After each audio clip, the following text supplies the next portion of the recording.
hari ini kita akan belajar kembali firman Tuhan di hari Paskah ini, saudara. Saya ingatkan sekali lagi, Jumat Agung dan Paskah adalah sebagai bukti real kasih Tuhan, adalah sebuah bukti yang nyata.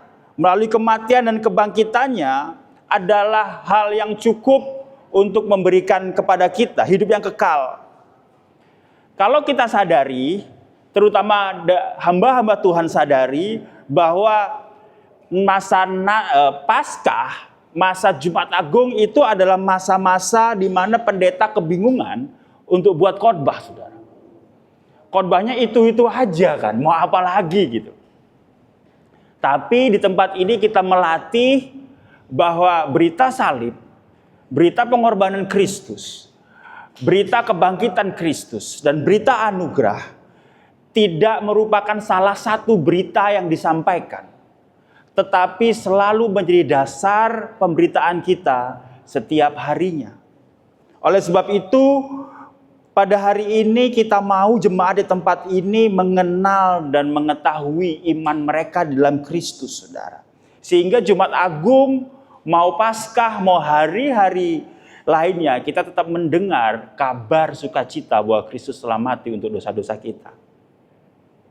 Suatu saat saya ngobrol dengan Pastor Hatta, dia sampaikan dia agak marah gitu ya pada saat gerejanya dulu merayakan Paskah, tapi bukan Paskah kematian kebangkitan Kristus, tapi Paskah orang Yahudi katanya. Ini memang saking nggak tahu mau mikir mau Paskah apa lagi gitu ya.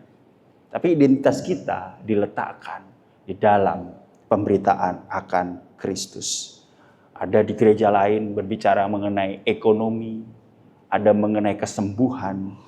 Tapi pada hari ini mari kita fokuskan diri kita untuk Jumat lalu kita mengenang, kita mengilham, kita meresapi kenapa Kristus mati untuk kita.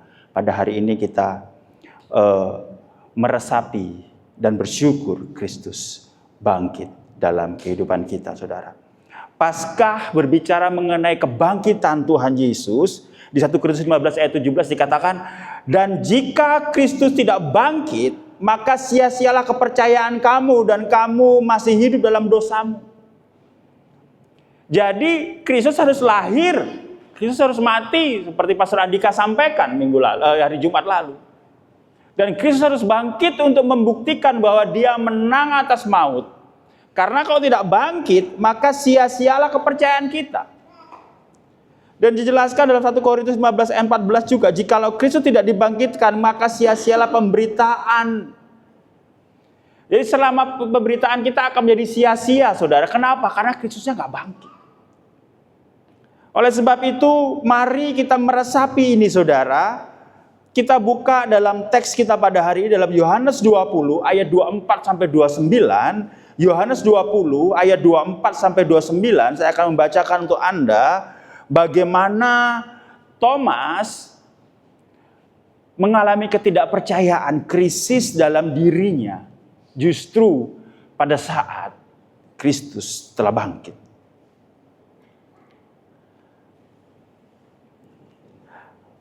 Ayat 24. Tetapi Thomas, seorang dari ke-12 murid itu yang disebut Didimus, tidak ada bersama-sama dengan mereka ketika Yesus datang di situ. Maka kata murid-murid yang lain kepadanya, kami telah melihat Tuhan.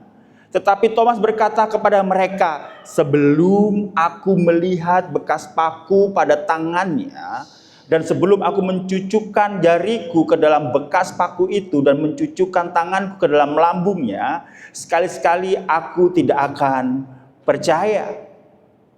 8 hari kemudian, murid-murid Yesus berada kembali di dalam rumah itu dan Thomas bersama-sama dengan mereka.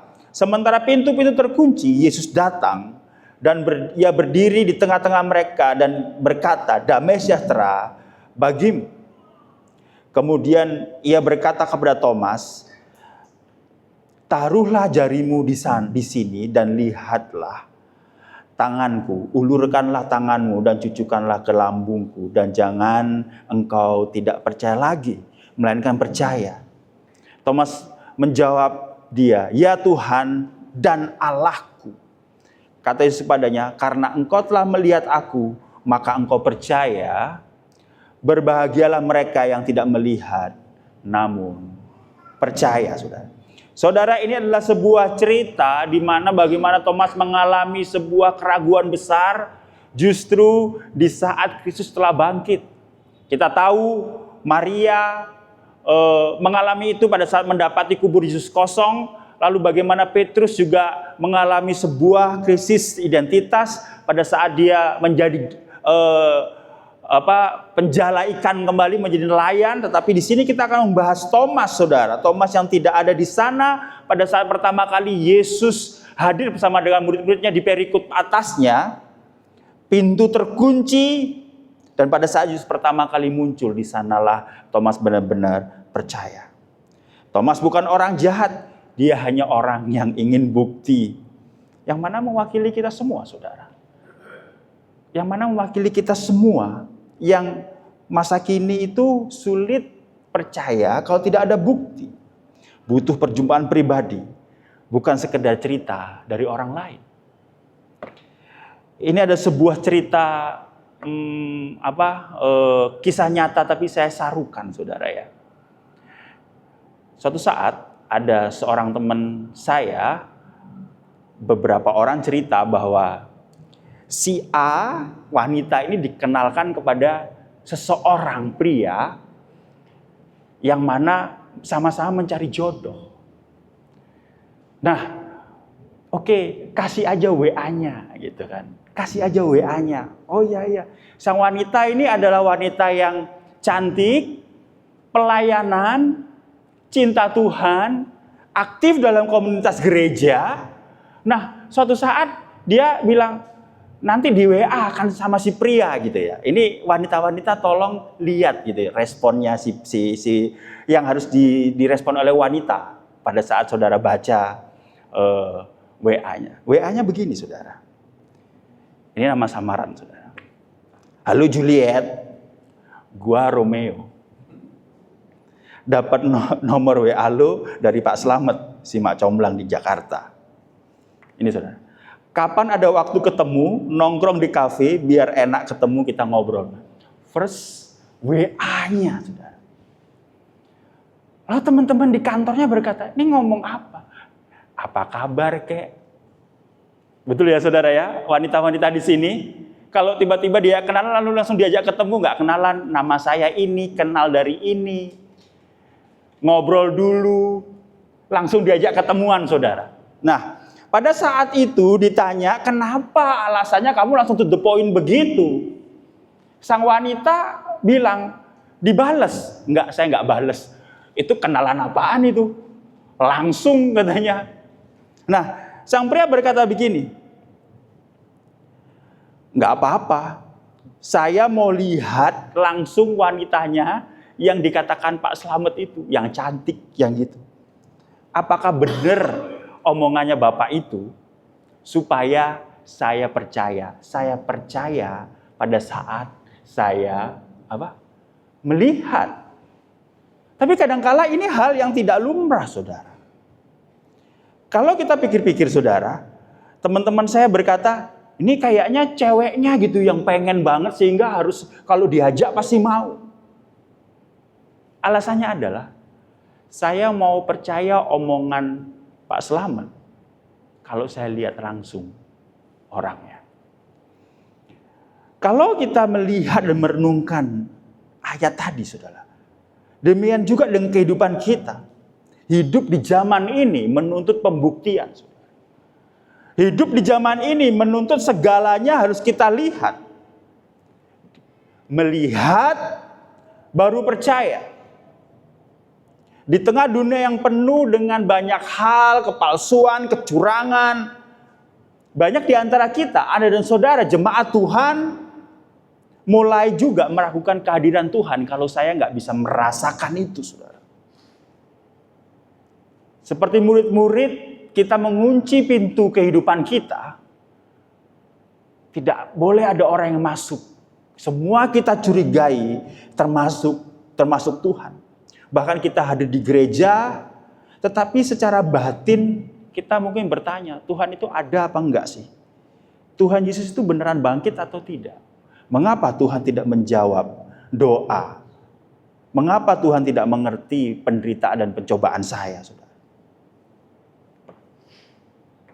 Kita merasa kecil dan terjebak dalam ruang gelap dan keraguan itu sendiri, saudara.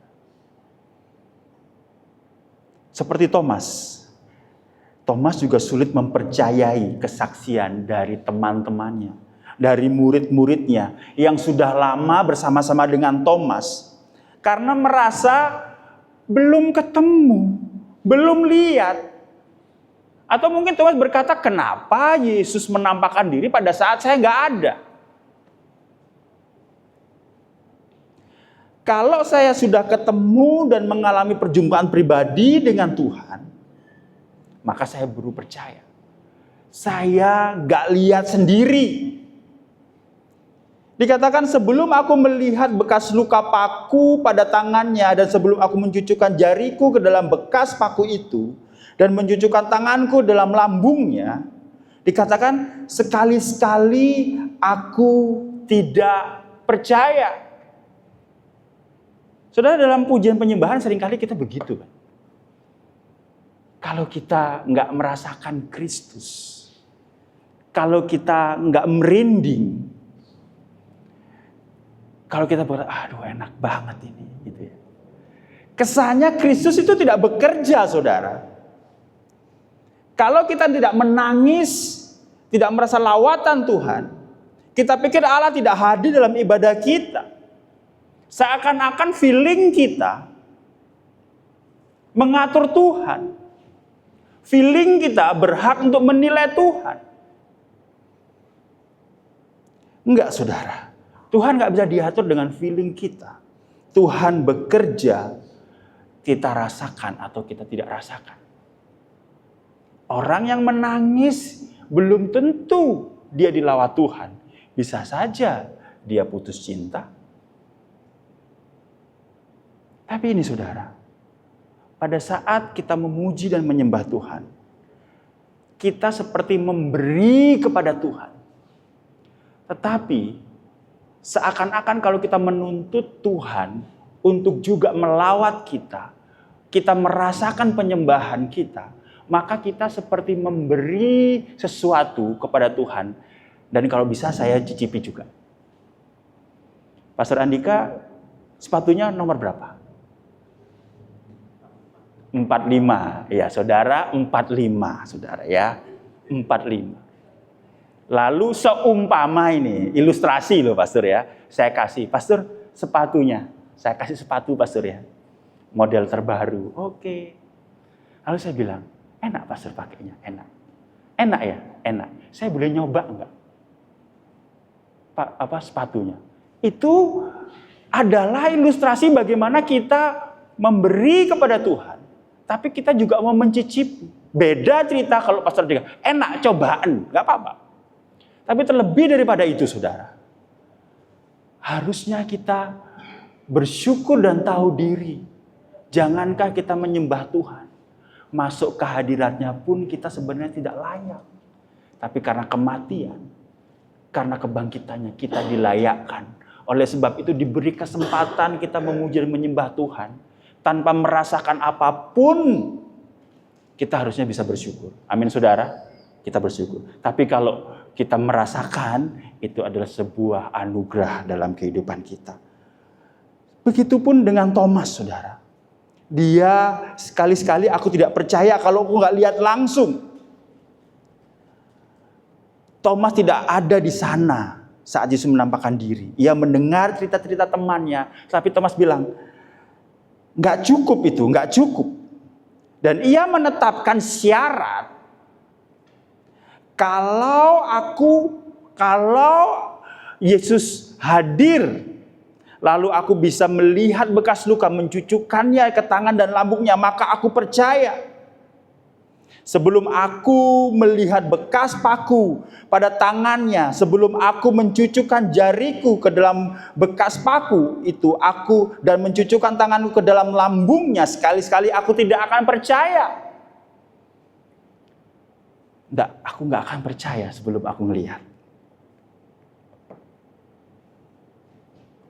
Pada suatu saat, saudara, saya April ini saya sudah hampir 8 tahun saya ada di Surabaya. Bulan April ini, saudara. Di bulan Maret 2018 itu adalah masa-masa galau saya, apakah saya mau ke Surabaya atau tidak. Tuntutan saya kurang lebih sama dengan Thomas. Kalau Tuhan nggak ngomong langsung sama saya, audible, saya nggak mau ke mana? Ke Surabaya.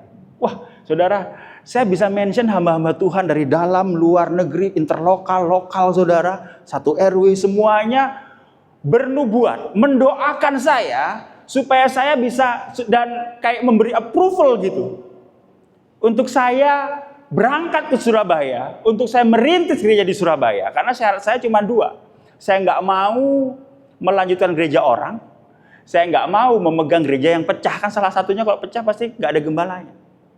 Dan itu berat buat saya.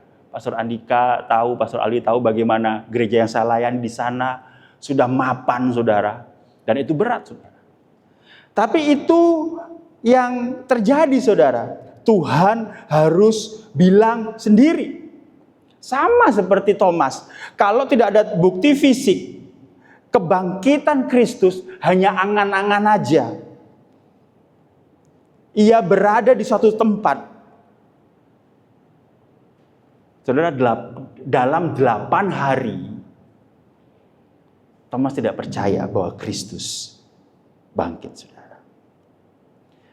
Kalau kita pikir-pikir, sebenarnya Thomas mewakili sisi kemanusiaan kita yang rapuh.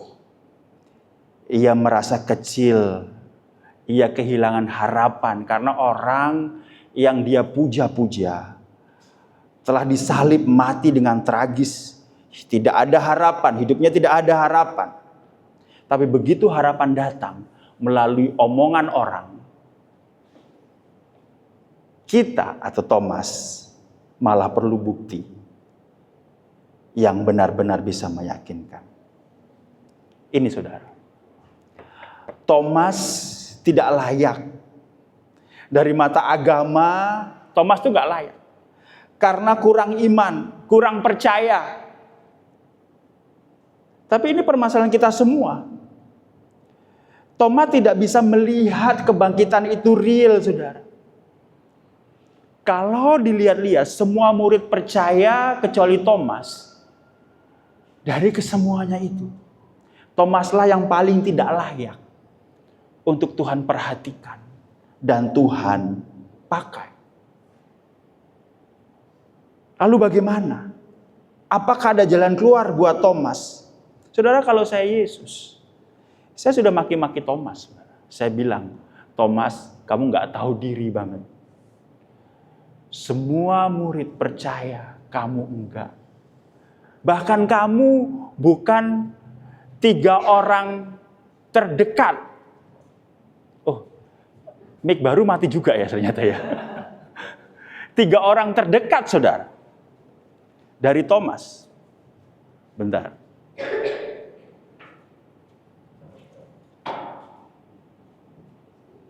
Oh, baterainya. Oh, mati nih.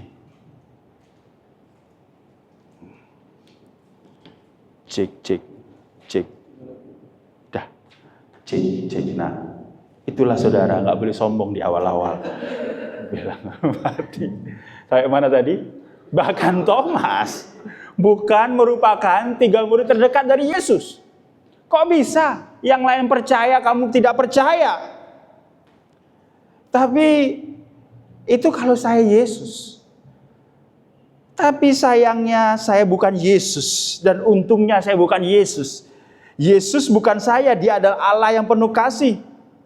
Yesus tidak membiarkan Thomas terus dalam kegelapan. Saudara, setelah 8 hari, saudara. Setelah 8 hari, dalam suatu ruangan yang terkunci, Kristus masuk ke dalam ruangan itu. Menunjukkan luka-lukanya dan berkata kepada Thomas, taruhlah jarimu di sana, di sini. Lihatlah tanganku, ulurkanlah tanganmu dan cucukkanlah ke dalam lambungku. Dan jangan engkau tidak percaya lagi, melainkan percaya. Dan engkau jangan tidak percaya lagi, melainkan percaya. Saudara, di sini ada titik baliknya, saudara. Allah yang begitu mulia, merendahkan dirinya untuk disentuh oleh tangan manusia yang berdosa dan ragu. Sekali lagi, ini adalah titik baliknya. Allah yang begitu mulia, merendahkan dirinya untuk disentuh oleh tangan manusia yang berdosa dan ragu. Keraguan Thomas dijawab oleh kehadiran Yesus. Bahkan Yesus berkata, setelah ini jangan engkau tidak percaya lagi, melainkan percayalah. Allah menghampiri yang tidak layak. Paskah berbicara mengenai kebangkitannya. Dan Allah menghampiri yang tidak layak. Jangan engkau tidak percaya lagi, melainkan percayalah. Dan itulah sebabnya, saudara, saya ingin mengatakan bahwa keselamatan Anda dan saudara tidak pernah bisa diraih oleh manusia. Perlu Kristus yang menggapai. Perlu Kristus juga yang menopang dalam kuasa kebangkitannya. Kita tidak akan bisa selamat mengandalkan diri kita. Kita hanya bisa selamat pada saat Allah mengulurkan tangannya, memberikan anugerahnya. Bahkan setelah itu Allah juga harus menopang kita. Martin Luther berkata begini, semakin saya merasa benar, semakin saya berusaha benar, semakin saya merasa bahwa diri saya layak, semakin saya berusaha layak, semakin saya menyadari betapa kotornya saya dan betapa perlu anugerah Kristus saya. Pada hari ini, saudara, di perikop ini ingin berbicara kepada kita semua bahwa Yesus yang bangkit itu melalui Paskah itu memiliki kesabaran yang sempurna untuk menjangkau keraguan terdalam Anda dan saudara dan menunjukkan luka-lukanya sebagai bukti kasih yang telah menang agar setiap orang yang percaya beroleh hidup. Paskah berbicara mengenai kemenangannya. Melalui firman ini saya ingin mengatakan ini. Hari ini Anda dan saudara jemaat sekalian, kita diajak untuk merayakan Paskah. Bukan sebagai perayaan biasa, tetapi sebagai perjumpaan pribadi. Pada saat ini kita bertemu di area komunal. Tetapi Paskah juga berbicara mengenai bagaimana Kristus bangkit dan menang. Supaya Anda dan saya mengalami perjumpaan pribadi dengan Dia. Allah saja yang sanggup menembus pintu hati yang terkunci oleh kegagalan dan keraguan kita, saudara. Mungkin ada di antara saudara yang capek secara rohani. Mungkin saudara nggak tahu betapa dalamnya saya jatuh dan saya tidak tahu mau bangkit bagaimana. Tapi Paskah berbicara mengenai Allah yang ada di atas sana, turun ke dalam dunia. Mengapa Dia harus bangkit? Tonton di YouTube-nya Pastor Andika. Mengapa Dia harus mati? Tonton di YouTube-nya Pastor Andika ya. Mengapa Dia bangkit? Nah ini, saudara. Karena saya nggak mau ngambil porsi kan. Untuk menunjukkan bahwa Dia menang. Sehingga kita yang luka, kita yang ditolak, dan kita yang mengalami kegelapan bahkan kematian, bisa bangkit bersama-sama dengan Kristus pada saat Kristus mengulurkan tangannya. Kristus mampu untuk menggapai engkau di area tergelap pun dalam kehidupanmu untuk mengangkat engkau. Pada saat kita nggak mampu, disitulah Kristus menggapai tangan kita. Bahkan di Efesus berkata bahwa kita mati. Kita bukannya sakit, saudara. Kita mati. Oleh sebab itu Kristus mampu membangkitkan kita. Diagnosanya bukan kita sakit lalu diobati. Kita mati terhadap dosa-dosa. Tapi Kristus membangkitkan kita, menghidupkan kita bersama dengan kebangkitannya. Pada saat ada yang ragu, saudara, dalam kehidupan ini, Kristus mau. Suatu saat, ini intermezzo sedikit, saudara, dan saya harus memberikan ini. Suatu saat ada yang bertanya kepada saya di Instagram, emangnya Yesus benar-benar hidup? Benar-benar hidup gitu ya.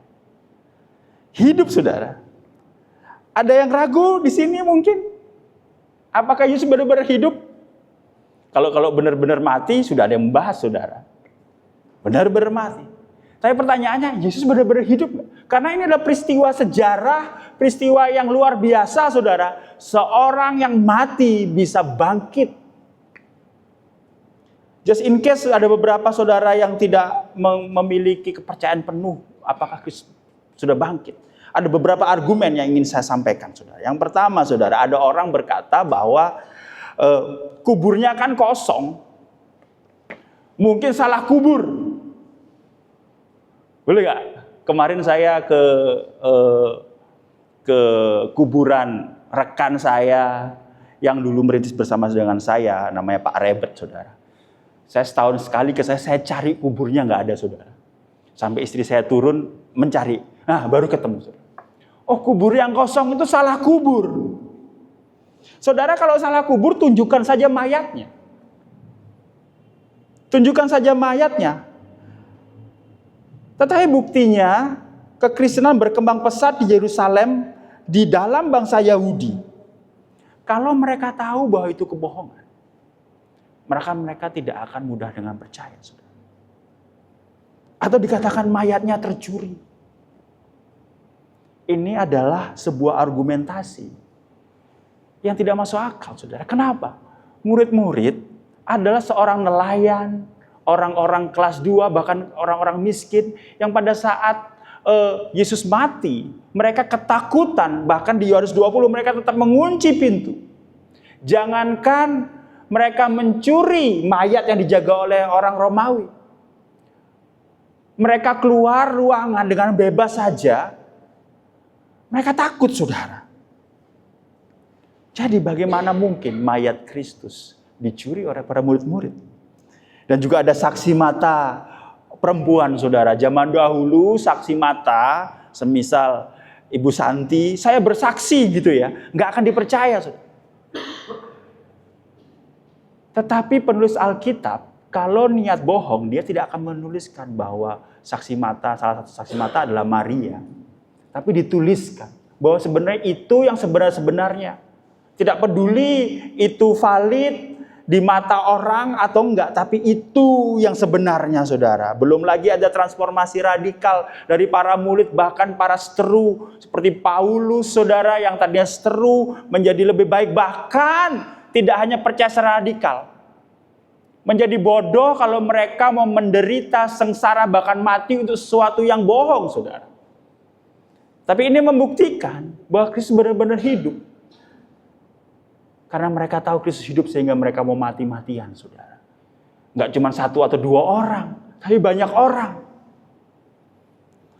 Ini yang paling lucu, saudara. Oh, murid-murid itu halusinasi. Ini saya diajari Pastor Andika juga. Halusinasi itu biasanya 1 atau 2 orang. Halusinasi itu biasanya nggak banyak orang, bersifat individu dan subjektif. Namun Alkitab mencatat Yesus menampakkan diri kepada lebih dari 500 orang sekaligus. Tidak ada dalam sejarah orang halusinasi berjamaah, saudara. 500 orang berhalusinasi gitu ya. Kalau keracunan, bisa tuh, saudara. Keracunan, ya itulah, saudara, makanan itu ya, saudara ya. Bahkan orang-orang percaya merubah hari Sabat, merubah hari ibadah mereka ke hari Minggu. Karena mereka tahu itu adalah hari yang luar biasa di mana Tuhan Yesus bangkit, saudara. Nanti kalau mau ngobrol-ngobrol lebih lanjut mengenai, Pastor, kok saya belum yakin ya sama argumennya pastor, apakah Kristus benar-benar bangkit? Nah, tanya Pastor Andika sama Pastor Aldi nanti ya. Kita kembali saudara. Tapi ini adalah inti dari Injil saudara. Bahwa Tuhan menjangkau kita di titik terlemah kita. Di Paskah ini Yesus menunjukkan bahwa lukanya adalah tempat di mana kasih Allah menerima engkau yang ragu oleh imanmu. Ini adalah jalan keluar bagi kita semuanya. Yang mana rindu kalau saya melihat, saya percaya Kristus memberikan anugerahnya sesuai dengan apa yang dijanjikannya. Di hari Paskah ini melalui Thomas, kita belajar dua hal saudara. Yang pertama, bahwa Kristus menjangkau. Sama seperti ia menjumpai Thomas, ia ingin menjangkau Anda dan saya di tengah-tengah keraguan Anda hari ini. Pada saat dia menunjukkan luka adalah bukti bahwa ia mengerti rasa sakit Anda. Tapi selain dia ingin menjangkau Anda, dia ingin mempercayakan bahwa setelah memulihkan iman kita, ia mempercayakan misi kepada kita untuk menjadi saksi kebangkitannya di bagi dunia ini. Oleh sebab itu jangan sia-siakan hidupmu dengan terus mengurung diri dalam keraguan. Karena ini saudara, kemuliaan Paskah memberi kita kekuatan untuk keluar dan berkata seperti yang Thomas katakan. Ya Tuhanku dan Allahku. Ya Tuhanku dan Allahku. Thomas berkata, ya Tuhanku dan Allahku. Dan inilah yang harus kita katakan kepada orang banyak, saudara. Tuhanku dan Allahku. Oleh sebab itu, next slide. Di dunia mungkin bisa menawarkan hiburan sementara. Tapi hanya Kristus yang bangkit, yang bisa menawarkan harapan, yang memiliki bekas luka. Bekas luka di tangannya dan di lambungnya dan di kakinya itu memiliki harapan. Yang mana lebih daripada dunia yang tawarkan. Pertanyaannya, apa luka Anda pada hari ini? Apakah Anda sudah lelah mencari cara agar luka itu sembuh? Ini saudara, lukanya adalah kesembuhan dari luka. Sekali lagi, lukanya adalah kesembuhan dari lukamu. Dia tidak hanya berkata semua akan baik-baik saja, tetapi dia ingin berkata, lihat melalui luka ini, dan aku bangkit dan menang. Aku telah melaluinya, aku telah menang, dan aku akan menyertaimu dengan luka yang ada di tubuhku ini.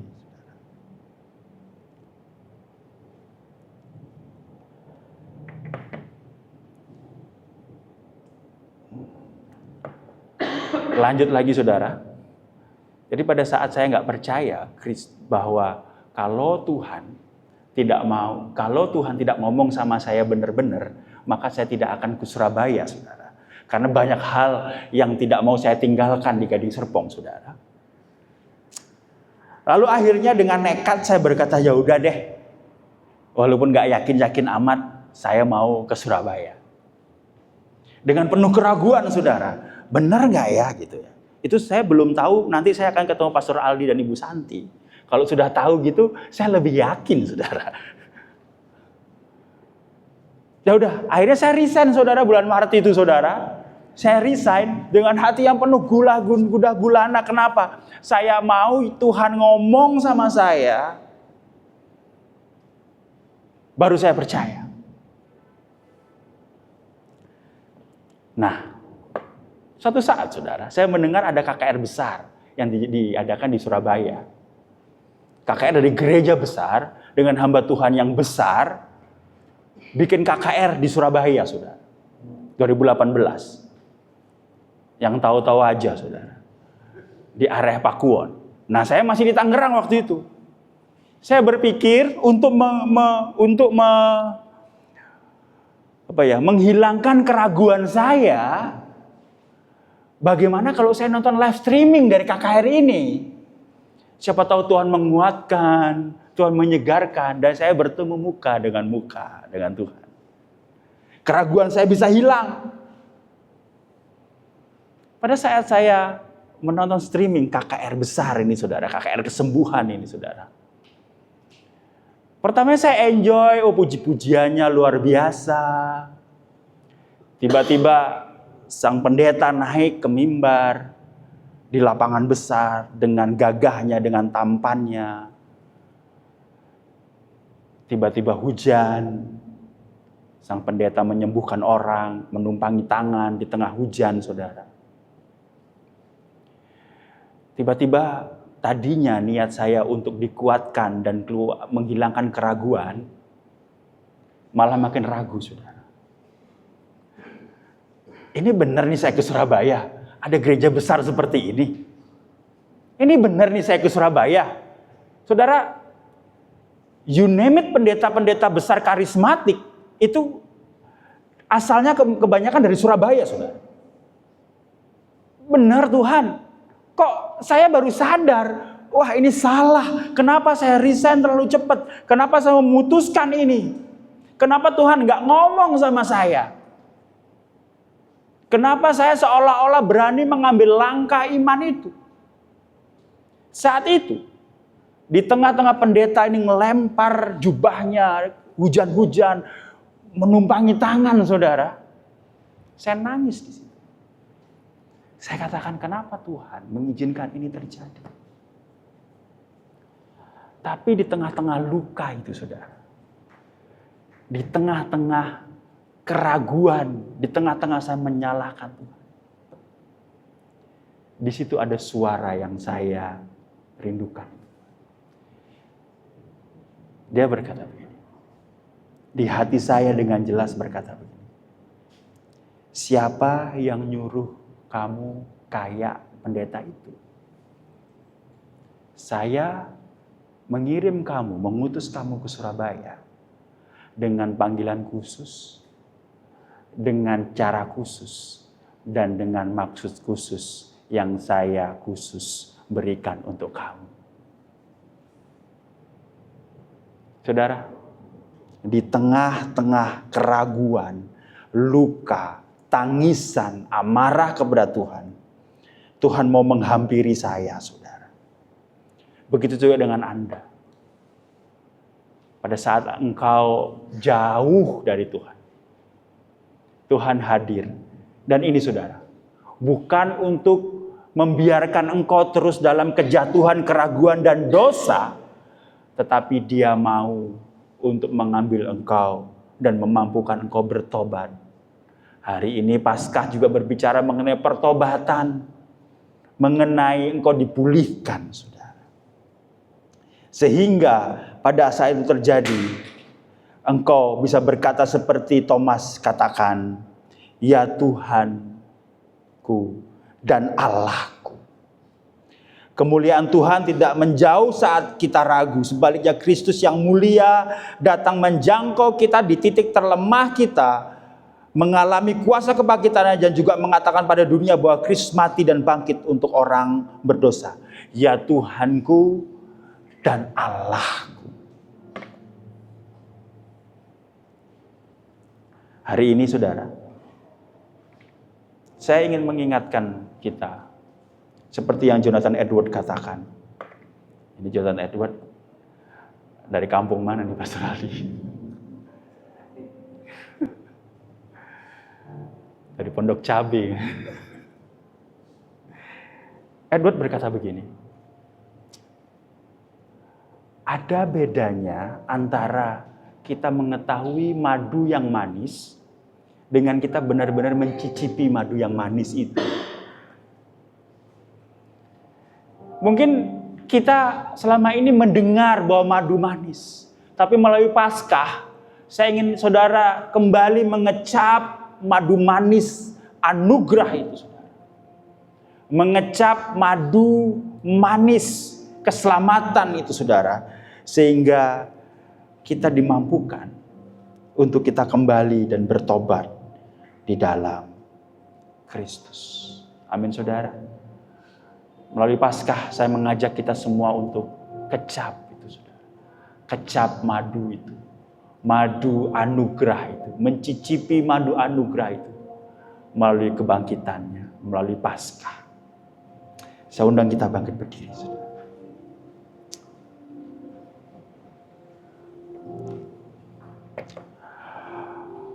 Kami tak henti-hentinya bersyukur dan kami ingin mencicipi manisnya anugerah itu. Melalui kebangkitan-Mu, kami yang terluka, Engkau sembuhkan melalui luka-Mu. Kami yang ragu, Engkau sembuhkan melalui kehadiran-Mu. Hati kami yang tertutup, Engkau buka melalui kehadiran dan berkata, janganlah engkau tidak percaya lagi. Pada hari ini Tuhan, kami ingin bertobat, kami ingin memperbaiki diri kami. Melalui Paskah adalah titik di mana kami ingin berkata, ya Allahku, ya Tuhanku, Engkau adalah satu-satunya juru selamat. Aku mau anugerah mencicipinya.